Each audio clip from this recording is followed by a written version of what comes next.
Welcome everyone. So today I wanted to do a little video about culture shock when you come out to the Philippines to live or you're here for any uh, lengthy amount of time.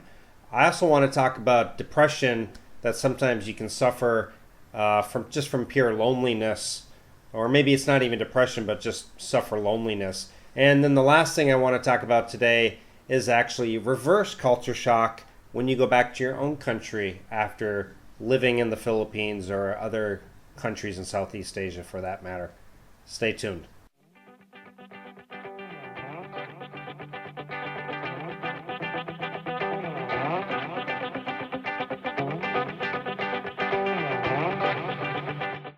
So, culture shock. Yeah, a lot of people come out to the Philippines and they don't suffer any kind of culture shock. To be honest, when I came out here, I really didn't have any type of culture shock. It was just a positive culture shock. To be honest, I was so burned out in the U.S. and not depressed, but just stressed with the daily grind of working, typically 50 hours a week. And I was even working a second job for a while because I knew I wanted to come out here. So I was doing everything I could to generate income, to sell my stuff, to pay off debt. And believe me, you do want to come out here with no debt. It's much easier if you don't have any credit card or student loan or anything like that. So yeah, eliminate the debt. And so for me, I didn't have any culture shock. Now, a lot of people are really fixated on a lot of Western type of lifestyles. For example, like the food and the type of living that they had before. And if you are really hung up on that, you're going to have a much harder time than somebody who's willing just to let go all of their stuff, let go of their job, and just move out here. If you really have a hard time adapting and don't like change a lot, then a move to Southeast Asia may not be for you because it can be difficult at times. Service at restaurants can sometimes be slow. You ask for a bottle of water and they forget, and then 20 minutes later you ask again and they forget again. You ask for something at the restaurant, they come back 20 minutes later. Sorry, sir, we're out of that. Ask for a second thing. Sorry, sir, we're out of stock. You have to learn to adapt, and you have to learn the way things are here. Things are just very easygoing. People don't tend to get upset. People stay pretty calm. You got to leave your hot head behind in the West because that doesn't work over here. You have to be a calm person. You'll get nowhere by getting upset and angry in the Philippines or in Southeast Asia for that matter. And another thing is you have to be open to making new friends, and you have to be open to a lot of different things. Housing, for example. Housing is not going to be the same. You're going to have to get used to going to a much smaller dwelling than what you had before. You're going to have to get used to not having the good Wi-Fi. You can't just walk into a restaurant and, hey, what's your Wi-Fi password?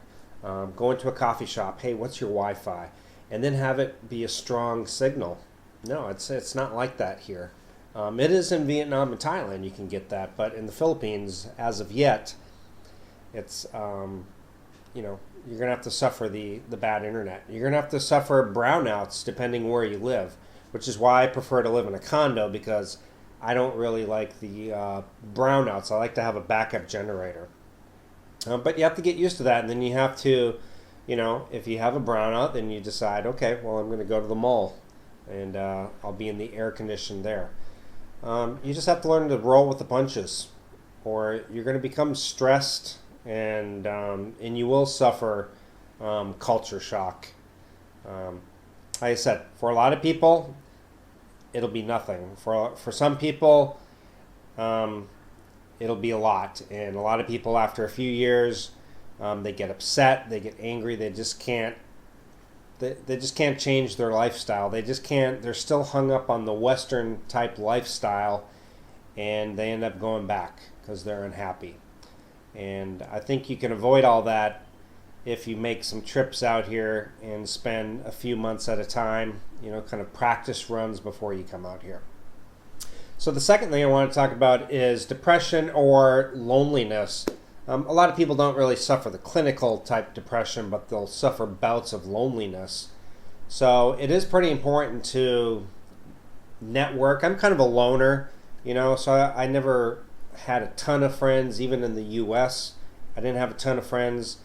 But here, I started working almost immediately, and therefore I had interaction with people. I had coworkers, and so it wasn't that big of a deal for me. But I know some people out here that they get depressed, they get lonely, they do the same routine over and over. They wake up, cook breakfast, they'll walk to the mall and walk around and get a cup of coffee, sit down and watch the people go by, and go back home and have lunch, and then go back out and watch a movie, and their lifestyle is the same every day, and it gets very boring and you get very lonely.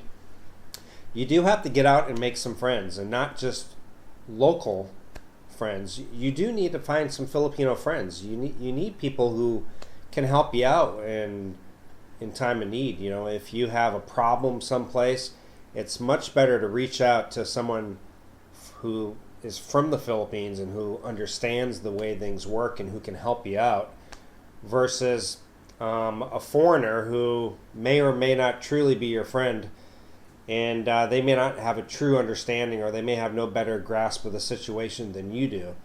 So it's good to have a mix. It's good to have some Filipino friends, and it's good to have a few expat friends who can help you out.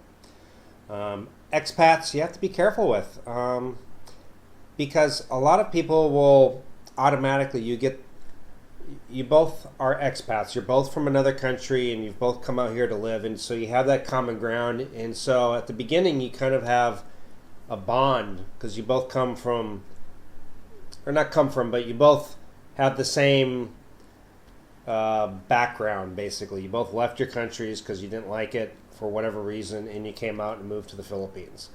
But after a while, you may start to realize, I really don't have a whole lot in common with this guy, other than that we're both from the West, moved out here for whatever reason, and that's it. It takes a while to find a good friend who's actually an expat. It took me a while. Just now I have a couple of good buddies. I've got one who's traveling around. I think he's in Bohol right now, and we're pretty good friends. I've got a few others that are traveling around, but for the most part, I've met some expats that you think they're your friend, but they're not really. After you start to hang around them for a while, you realize you really don't have a whole lot in common. And if you met that person perhaps in the West, you probably wouldn't have anything in common. You probably would have never been friends. That's basically all I'll say on that. But you really should have a mix of friends, some Filipinos and some Westerners. In particular, probably from your own country, you have more. It's more relatable. The last thing I wanted to talk about is reverse culture shock. And a lot of people don't think about this, but more people suffer reverse culture shock than the actual culture shock coming out here. I had it one time. I was out here. I was actually in Vietnam for about a year working, and I had to go home because my father got sick.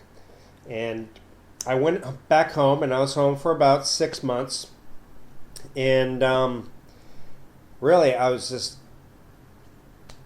I was walk down the street, and you would say hi to somebody and no hi. You smile at somebody, nothing. They would think you're strange.